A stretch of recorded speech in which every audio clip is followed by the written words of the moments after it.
लड़की की माँ भी जिम्मेवार थी।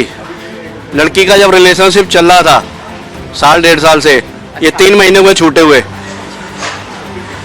वो बाकायदे उस हिसाब से आया है। इस वक्त की बड़ी खबर सामने आ रही है। दिल्ली के तिलक नगर में दिन दहाड़े एक 21 साल की लड़की की उसके ही घर में घुसकर चाकू घोंपकर बेरहमी से हत्या कर दी गई है। जी हाँ, खबर सामने आते ही हड़कंप मच गया है और सोशल मीडिया से लेकर गलियों तक ये चर्चा गर्म हो गई है कि क्या दिल्ली में एक बार फिर जिहादी मानसिकता और लव जिहाद का खौफनाक रूप देखने को मिला है।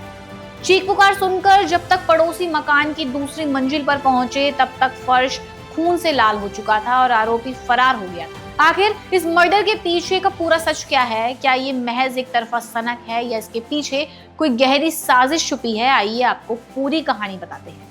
नमस्कार, मैं हूं जानसी और आप देख रहे हैं डायनामाइट न्यूज। जब भी देश की राजधानी दिल्ली के किसी कोने में ऐसी सनसनीखेज वारदात की खबर आती है तो सवाल सीधा हमारी और आपकी सुरक्षा और कानूनी व्यवस्था की पोल खोलता है।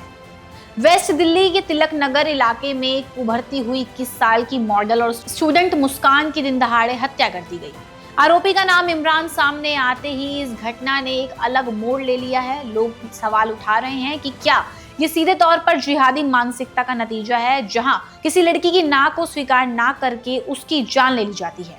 देखिए, पीड़िता मुस्कान दिल्ली के तिलक नगर के महावीर नगर इलाके में अपने परिवार के साथ रहती थी। वे पढ़ाई के साथ साथ मॉडलिंग में अपना करियर बनाने का सपना देख रही थी, लेकिन उसकी इसी हंसती खेलती जिंदगी में वेस्ट दिल्ली के एक लोकल जिम में काम करने वाले इमरान की एंट्री होती है। अब सवाल उठता है कि इमरान का मुस्कान से क्या रिश्ता था? क्या वे दोस्त थे, रिश्तेदार थे या उनके बीच कोई और पहचान थी? देखिए, जवाब है कुछ भी नहीं।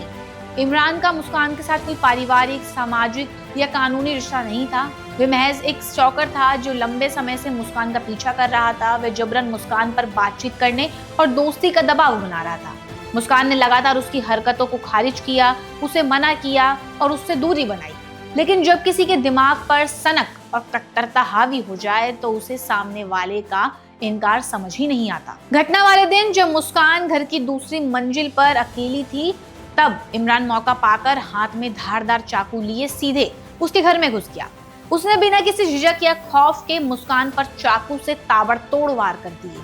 दर्दनाक चीखें सुनकर जब तक मकान मालिक और आसपास के लोग पहुंचे, इमरान वारदात को अंजाम देकर रफू चक्कर हो चुका था। खून से लथपथ मुस्कान को आनन फानन में पास के अमर लीला अस्पताल ले जाया गया, लेकिन शरीर पर गहरे जख्मों और अत्यधिक खून बह जाने के कारण डॉक्टरों की तमाम कोशिशों के बावजूद मुस्कान जिंदगी की जंग हार गई। वारदात के बाद आरोपी इमरान का नाम सामने आते ही इलाके में तनाव और सोशल मीडिया पर आक्रोश फैल गया।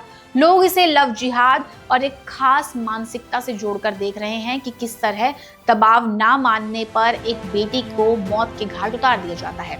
वहीं पुलिस और कानून के नजरिए से देखें तो तिलक नगर थाना पुलिस, पीसीआर और वेस्ट जिले की ऑपरेशन सेल की टीमें फरार इमरान की तलाश में लगातार छापेमारी कर रही हैं। आसपास का सीसीटीवी फुटेज खंगाले जा रहे हैं। मामला चाहे जिहादी मानसिकता के दावों का हो या एक तरफा सनक का हो या इसके अलावा स्टॉकिंग का हो, कड़वी सच्चाई ये है कि 21 साल की उभरती हुई चिराग हमेशा के लिए बुझ गई है। एक माँ बाप का सपना उनकी अपनी ही आंखों के सामने ढह गया। असली और तीखा सवाल ये है कि आखिर कब तक हमारी बेटियां अपने ही घरों के अंदर ऐसी मानसिकता और सिरफिरों का शिकार बनती रहेंगी। जब तक ऐसे अपराधियों और पीछा करने वाले दरिंदों के दिलों में कानून का सख्त खौफ नहीं बैठाया जाएगा, तब तक सुरक्षा के दावे हवा में तैरते रहेंगे। फिलहाल इस पूरे मुद्दे पर आपकी क्या राय है, कमेंट में हमें जरूर बताएं और ऐसी खबरों के लिए देखते रहें डायनामाइट न्यूज।